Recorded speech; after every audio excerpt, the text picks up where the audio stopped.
On this edition of the Newsmakers, Donald Trump's America First foreign policy, what it could mean for the country's allies and enemies. Also on today's program, the Rohingya of Rakhine state as Myanmar transitions to democracy. We're asking if things have got better or worse for the Muslim minority. And in picture this, the backlash begins. Thousands go out in the streets across the US to show their anger at Trump's election victory.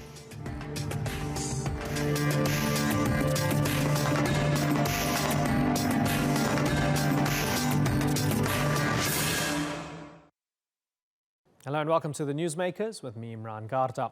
In the run-up to the US presidential election, Donald Trump pledged to put America first when it came to foreign policy. In his words, that meant fighting Iranian and Saudi-funded terror groups, reshaping free trade deals that sent American jobs abroad, and making allies pay more for military cooperation. But as we discovered last week when I interviewed his foreign policy advisor, Walid Faris, President Donald Trump may have a considerably different agenda to the Trump of the stump. Today's newsmaker is Donald Trump, as we ask if he can deliver on his foreign policy promises.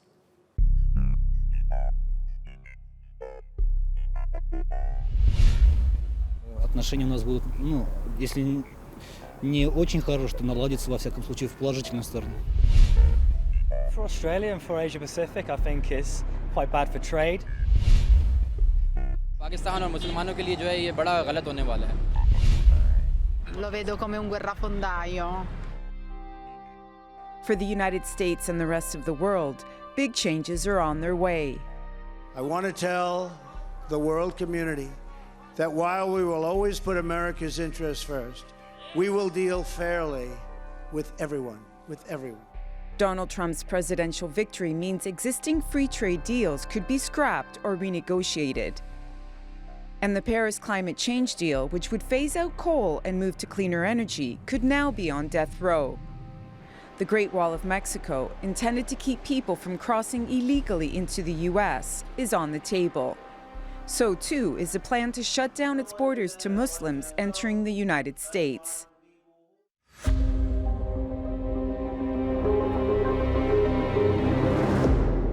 Some people fear that Donald Trump's view of the world is purely transactional. If you pay a lot of money, the US will help you. If you don't pay a lot of money, it won't.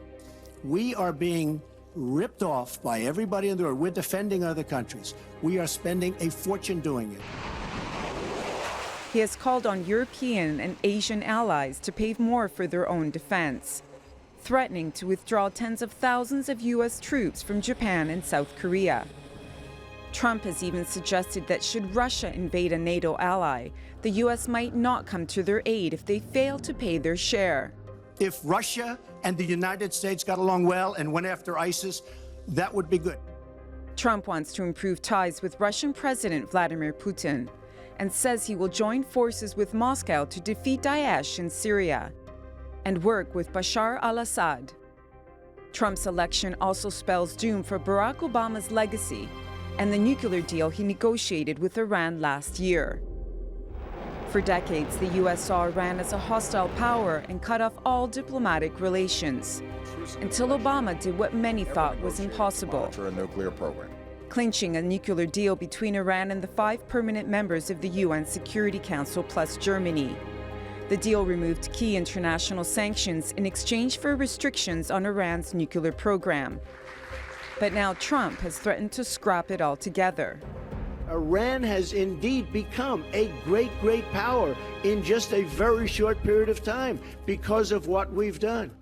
America's foreign policy on Iran is not the only concern. Trump's election means America's allies from the Middle East to the Pacific are left with questions about where the US stands. Will this be an opportunity, or will they now be left to fend for themselves? Christine Pirovolakis, The Newsmakers. Well, joining me now in the studio is Ambassador Matthew Breiser. He's a former US diplomat and non-resident senior fellow with the Atlantic Council's Dinu Patriciu Eurasia Center. And from Washington, D.C. is Rule Mark Correct. He's an author and a senior fellow at the Foundation for Defense of Democracy. Gentlemen, thank you very much for joining us. Ambassador Breiser, let's start with you. There's a lot of talk about people possibly leaving their jobs in the DOD, in the State Department, resignations, those who don't believe in Trump's vision, those who perhaps felt they bought into President Obama's philosophy, and now here's a man who they feel doesn't represent them. Let me pose a little hypothetical to you. If you were ambassador to Azerbaijan, as you were not too long ago, and Donald Trump became president, how would you react? Well, I mean, as a sitting ambassador, my sworn oath is to protect the U.S. Constitution, so I would continue in that job. The question would be, would I continue in the career of a Foreign Service officer in a Trump administration? And I have to say that would be a difficult decision for me. No one's offering me a job, but people have talked to me, and I really would have great difficulty accepting such a job at this point, though again, in the end, our mission should be to defend our country. Is it clear what his values are, what he represents, and how that will translate to foreign policy? No, that's precisely the problem, that everything is so unclear, and so much of what he said during the campaign was either contradictory, sometimes saying we're going to insist that the Iranians implement that agreement, but most times saying I'm going to tear up that agreement. He doesn't seem to have a vision of any sort, a strategic vision or a concept of how he would like to see the United States affecting problems in the world other than crushing ISIS. His approach to Russia I find deeply disturbing, and I think it's going to lead to conflict. Okay, interesting. Let's take that Russia comment and expand on it. Rule mark correct. A lot of people feel Russia has won this election. Putin's poodle is in charge of the White House because there's a feeling that the Russians haven't got it, are not going to have the opportunity to have it any better than a President Trump. Might those anxieties be overblown or real?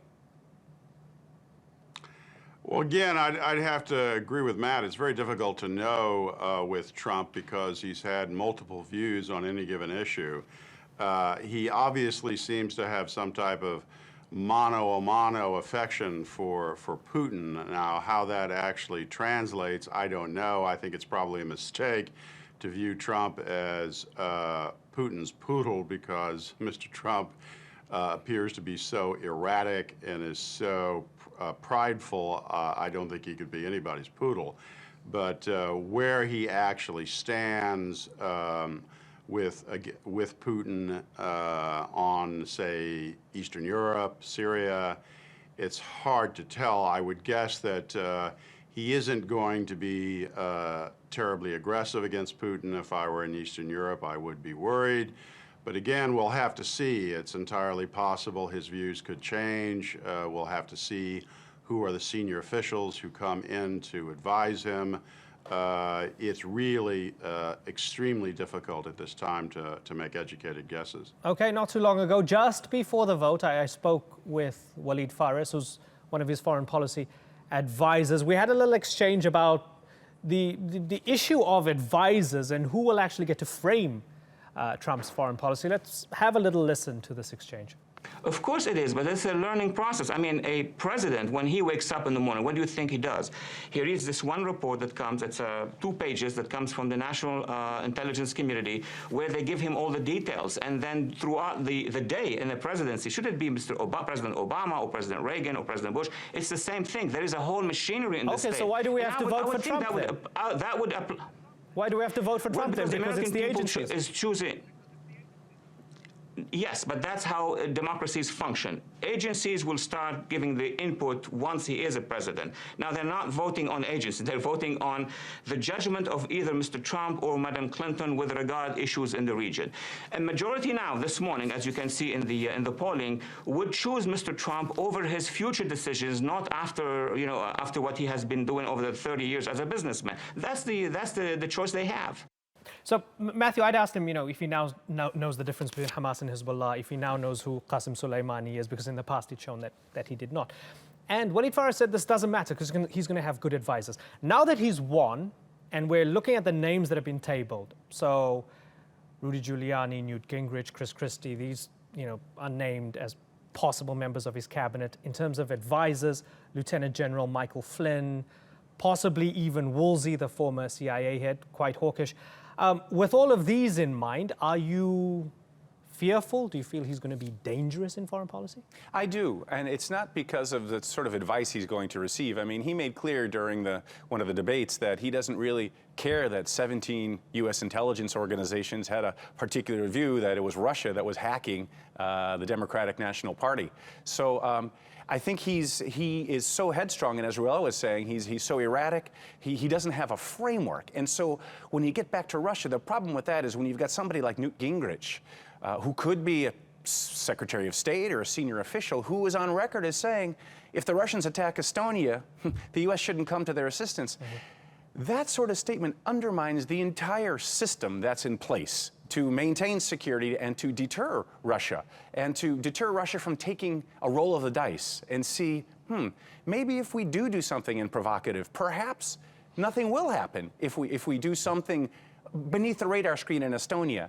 And if Estonia then calls for NATO to react under Article 5 of collective defense under the North Atlantic Treaty, according to which an attack on one is an attack on all, and NATO doesn't respond, effectively, Putin will have been able to end NATO as an organization without doing very much at all. That is deeply disruptive and dangerous, regardless of whatever advice President-elect Donald Trump may get from here. Ruel, we've seen many Republicans having a complicated relationship with Donald Trump. Many of them didn't vote for him, and there were many who were outspoken. Colin Powell, for example. We know that George W. Bush didn't vote for him. Condoleezza Rice didn't vote for him. Are we going to see two Republicans here, essentially? Are we going to see the Republicans in Congress trying to control the Republicans of President Donald Trump's executive branch? Is that what's going to play out, and might it be messy then when it comes to foreign policy? I'm skeptical that the congressional Republicans are going to give any substantial resistance to the president.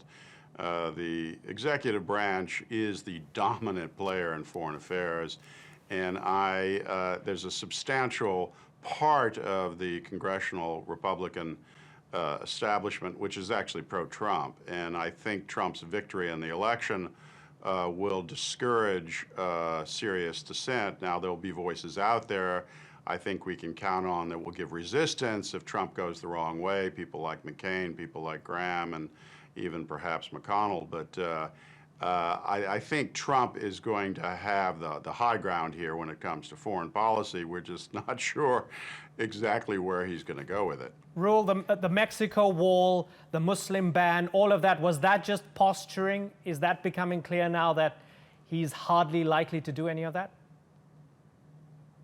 Who knows? I'd have to express skepticism. I don't think there's going to be a wall. I just don't know. I mean, there are multiple Trumps out there, and you can pick and choose which Trump you think will be dominant and dominant at any given moment. So it's hard to tell until we actually see it. If I had to bet money, I suspect that there will be no wall, and the situation with Mexican Americans and Mexican immigrants, legal or illegal, is probably a year from now going to be quite similar to what it is today. Matthew, there are multiple Trumps out there. Which one would you prefer to see? I can tell you're struggling with this. You're struggling with the idea of Donald Trump being president. A lot of people are. You're not isolated here. Best case scenario, what do you want to see from Donald Trump? Best case scenario would be that he starts listening to U.S. intelligence organizations who have a certain degree of not only understanding but curiosity about the world that he has lacked until this point. Best case scenario would be that he ends this, as people have called it, bromance with Vladimir Putin and understands the game really at play. Best case scenario would be that he actually imposes some costs on Putin for what's happening in Syria. I mean, we see it every day. The bombings, bunker buster bombs being used to target hospitals, people in hospital beds who've been relocated to find some safety, targeting schools by design, by Russian aircraft, Russian bombs. I would hope that the part of Donald Trump that appears to love this iteration of his family will follow his heart and realize that killing innocent civilians is not something any partner of the United States should do by design. Ruel, working with Russia, possibly working with Assad, in many ways appealed to those who felt that they don't want the United States sucked into any more conflicts. They don't want the United States sucked into Syria, and that they had this belief that Hillary Clinton would be the candidate or the president that would be hawkish and take America to war. Was that an unfounded belief, or was there some substance to it? Well, I think it's certainly unfounded that Hillary Clinton was that hawkish. I think she's more hawkish than Donald Trump. She's more hawkish than Barack Obama. But I think the odds of her taking us into war in Syria were probably small. Though I think she was going to try to do something, but that's irrelevant now. I mean, Donald Trump really doesn't care about foreign policy. I think it's something that he has had to look at, to some extent, think about as this campaign has gone on. I think at heart, he's a realist. He's in the Stephen Walt school. I don't think in particular, I don't think he cares about the Middle East at all. I don't think he understands its strategic relevance, or he denies it. In that sense, he's really not that much different than Barack Obama, who also wanted to implemented strategic retrenchment of the United States, a general disengagement from the region. Now, where obviously there's a change here is Donald Trump appears to be Barack Obama on speed. So we'll have to see. I think first you'll have to look at Europe. Europe will be telling what he does in Eastern Europe, and you also will have to look at the Iran deal to see whether he reevaluates it, demands new conditions, or dumps it. That's fascinating because, Matthew, as Rule had mentioned earlier on, the executive branch has a lot of power when it comes to foreign policy, basically all the power. Whereas at home, it's very difficult to push through things unless you want to just sign off executive order after executive order. You're very constrained by Congress and of course the Supreme Court. So is that one of the conundrums now, given that at home he might be well constrained if he chooses to be erratic? He might find it difficult to, whereas on foreign policy, the commander-in-chief has a blank page. He can do what he wants to. Well, I think it's sort of the reverse, I'm going to argue, in the instances you've described. If you look at what has happened legislatively under President Obama, he's only had one major piece of legislation passed, right, which was the Obamacare, the health care plan. Otherwise, he has legislated by executive order, right? So he's actually tried to bypass the Congress in an unprecedented way. And so it's very easy on day one for President Donald Trump to cancel the executive orders of his predecessor. Right. When it comes to the Iran deal, that deal was not, well, it's not a treaty. It's not a legal international agreement. It's a political commitment, but it is under a UN Security Council resolution, which is the highest articulation of international law, a UN Security Council resolution. So even if he says, I quit, this is finished, we're not going to abide by this, the reality is that the Security Council resolution stands, and convincing all of the people who signed on to this to reimpose sanctions, in other words, to have any impact of saying the deal is over, is virtually impossible because he's got to convince all those European allies. Yeah, you've got to put in a lot of energy into that. Did you hear what French President François Hollande said about the election, in response to the election? I heard a few things, but what do you have in mind? He said Mr. Trump's views might test the values and the interests that we share with the United States. As a diplomat, how does that sound? Is that as harsh as it gets? It can't get much worse than that. To question whether we share values. France, the country who came to the U.S.'s aid and is largely credited for helping secure a So that's victory. A diss in Diplo school. That is a deep diss. Okay, fascinating times. Nobody knows what's going to happen. It's so difficult to get a fresh take when everybody's been talking about this until the ends of the earth. We'll just have to wait and see. We'll have to wait and see and give the man a chance and see what he does. Gentlemen, it's been a pleasure. Matthew Breiser and Rule Margaret. Thank you very much for joining us. Thank you.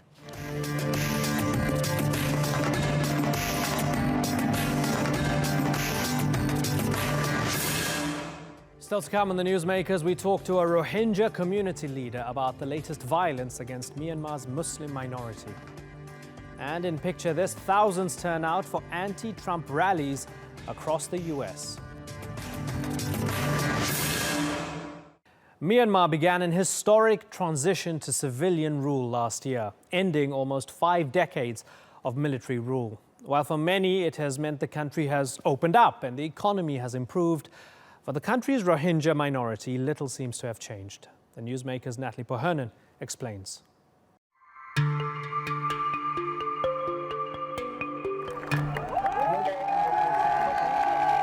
Free elections are said to be step one in a democracy, with the hard work of unifying a nation coming afterwards.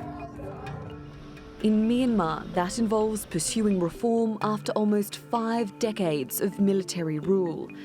And that's proving a long, hard road for Aung San Suu Kyi's National League for Democracy. The country is opening up and the economy is growing. But income inequality is growing too, and 26% of the population are living in poverty.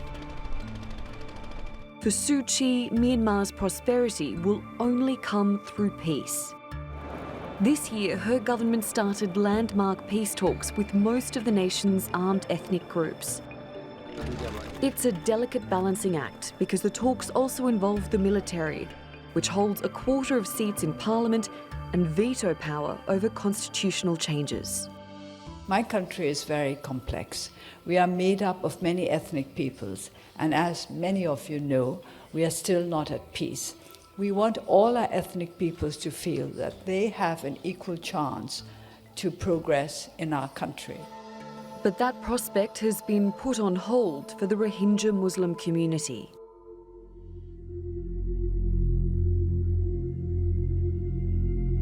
The military has declared a part of Rakhine state in the country's west an operation zone. The Mongdor area is mostly home to stateless Rohingyas. Violence has flared up since the army began hunting fighters who killed 9 border guards in early October. Thousands of people have been displaced, and there have been allegations security forces have carried out extrajudicial killings and committed rapes. The government and the army deny this. But the army is controlling the flow of information and people. Last week, it let UN, US and EU representatives visit, but only certain locations. Suu Kyi says her government will investigate what's going on. We have not accused any particular organization or group of engaging in any particular kind of activity because we do not yet have enough evidence. And all this will be made public as soon as we have gathered the evidence, and it will go through the due process of law. She's been accused in the past of being silent on the persecution of the Rohingya community and the sectarian divisions between Buddhist nationalists and Muslims. So where will this latest conflict fit on her list of priorities as the nation's de facto leader? Natalie Pohanen, The Newsmakers. Nurul Islam joins me now from London. He's the president of the Arakan Rohingya National Organization. Thank you very much for joining us, sir. 1 year on, has there been anything to encourage you about the government's approach to making life better for the Rohingya or to solving the problems of the Rohingya in Rakhine State? No, despite, this is a democratic transition in Burma, and the Rohingyas are not benefiting out of it.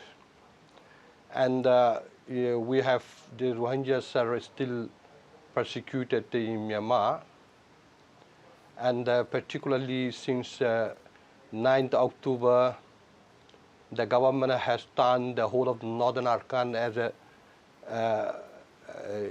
a hell. This is a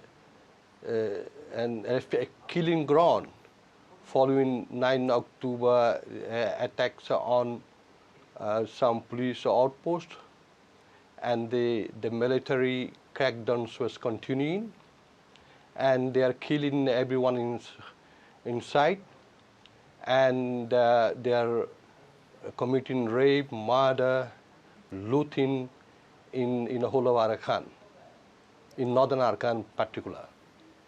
This is what Aung San Suu Kyi had to say in Tokyo in November. She said, "My country is very complex. We are made up of many ethnic peoples, and as many of you know, we're still not at peace." She said, "We want all our ethnic peoples to feel that they have an equal chance to progress in our country." Do you believe her? No, actually, no. This is she could do a lot. And regarding the plight of Rohingya, we have expected much on her. You know, this when there was a violence and deadly violent genocidal onslaught against Rohingya people in 2012, she was completely silent. And while she was in the opposition leader, now she formed the government. She's the leader of the government, but what called the democratic government. But still, she said she has her own version of justifying the current military crackdown. Even she says that recently she denied any violation of human rights going against the Rohingya people. Sir, thank you very much for joining us. Nurul Islam, good to talk to you. In today's Picture This, thousands of people in the US have been on the streets demonstrating against Donald Trump's election win. Let's take a look.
You've been watching this edition of the Newsmakers with me, Imran Garta.